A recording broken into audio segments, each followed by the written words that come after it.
ये बात 2000 दशक के शुरुआती सालों की है। केंद्र में अटल बिहारी वाजपेयी की सरकार थी और बीजेपी में अटल आडवाणी का इरा चल रहा था। सरकार से लेकर पार्टी तक सारे ही फैसले इनकी लीडरशिप में हो रहे थे। इन्हीं सालों में एक पॉपुलर मैगजीन ने एक विशेषांक छापा था।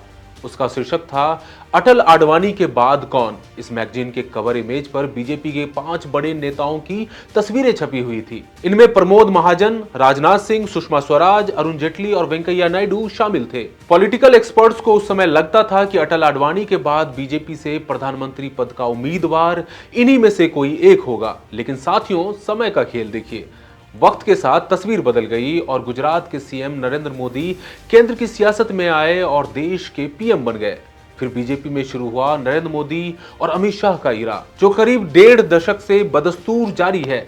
अब एक बार फिर से इन दिनों सोशल मीडिया पर एक ट्रेंड खूब चल रहा है कि पीएम मोदी के बाद कौन, यानी नरेंद्र मोदी के बाद देश का अगला पीएम कौन होगा। यह चर्चा इसलिए भी समय के साथ प्रासंगिक होती जा रही है क्योंकि यूपी में अगले साल 2027 में विधानसभा के चुनाव होने हैं। यूपी के चुनाव को हमेशा से ही लोकसभा का सेमीफाइनल माना जाता है और भारत में अगला लोकसभा का चुनाव भी साल 2029 में होना है। पीएम मोदी के बाद कौन के इस डिबेट में 2 नाम बड़े प्रमुखता से सामने आ रहे हैं और ये नाम गृह मंत्री अमित शाह और यूपी के सीएम योगी आदित्यनाथ के हैं।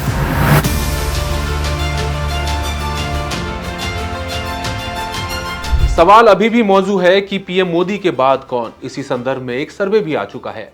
आज के एपिसोड में इसी पर चर्चा करेंगे। नमस्कार, मैं हूं आदित्य। भारत फैक्ट्स के आज के एपिसोड में आपका स्वागत है। दरअसल इंडिया टुडे और सी वोटर ने इसी मुद्दे पर साल 2025 में एक मूड ऑफ नेशन के नाम से सर्वे करवाया था। सर्वे में लोगों से पूछा गया कि पीएम मोदी के बाद बीजेपी में पीएम पद के लिए सबसे अच्छा दावेदार कौन है।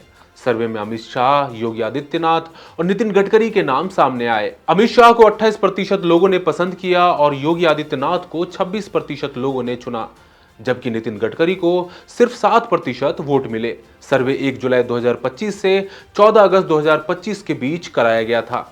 इस सर्वे में प्रधानमंत्री नरेंद्र मोदी के बाद भारतीय जनता पार्टी में संभावित प्रधानमंत्री चेहरे को लेकर लोगों की राय जानी गई थी। साथियों, सर्वे के नतीजों से इशारा मिलता है कि यदि भविष्य में बीजेपी को नई लीडरशिप चुननी पड़ी तो केंद्रीय गृह मंत्री अमित शाह सबसे आगे माने जा रहे हैं। 28% पार्टिसिपेंट ने उन्हें पीएम पद के लिए सबसे परफेक्ट ऑप्शन माना है।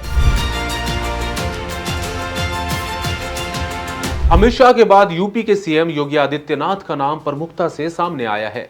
26% लोगों ने उन्हें अगला संभावित प्रधानमंत्री चेहरा माना है। साथियों, इससे साफ है कि पार्टी समर्थकों और आम वोटर्स के बीच शाह और योगी के बीच टफ कंपटीशन का माहौल है। वहीं केंद्रीय मंत्री नितिन गडकरी को इन दोनों के मुकाबले कम समर्थन हासिल हुआ है। हालांकि जानकारों का मानना है कि इन तीनों के अलावा भी कई और नाम हैं जिनकी समय के साथ दावेदारी मजबूत हो सकती है। इनमें पूर्व पार्टी अध्यक्ष जेपी नड्डा, वर्तमान पार्टी अध्यक्ष नितिन नवीन, असम के सीएम हेमंत बिश्व शर्मा और महाराष्ट्र के सीएम देवेंद्र फडणवीस के नाम शामिल हैं। सर्वे में यह भी पूछा गया कि across the party line PM के लिए सबसे पॉपुलर फेस कौन है। इस सर्वे में 52% लोगों ने अभी भी पीएम मोदी को ही पसंद किया है। वहीं राहुल गांधी को 25% वोट मिले। लोगों से यह भी पूछा गया कि वे पीएम मोदी के काम को कैसा मानते हैं। 34% लोगों ने कहा कि उनका काम बहुत अच्छा है और 24% लोगों ने उनके काम को अच्छा बताया। वहीं 13% लोगों ने कहा कि उनका काम एवरेज है। साथ ही 13% लोगों को उनका काम पसंद नहीं आया। आखिर में 14% लोगों को उनका काम बिल्कुल भी पसंद नहीं आया। यह सर्वे दिखाता है कि पीएम मोदी की पॉपुलैरिटी आज भी सबसे ज्यादा बनी हुई है और वो देश में अपनी पहचान एक सबसे लोकप्रिय स्टेटमेंट की बनाए हुए हैं। वहीं बीजेपी के भीतर नरेंद्र मोदी के बाद पीएम पद के लिए जनता के बीच अमित शाह और योगी आदित्यनाथ में कड़ी प्रतिस्पर्धा है। साथियों, अब देखने वाली बात यह होगी कि बीजेपी के अगले पीएम ये नेता बनते हैं या किसी डार्क हॉर्स की एंट्री होती है। आज के एपिसोड में बस इतना ही। बने रहिए इंडिया.com के साथ। शुक्रिया।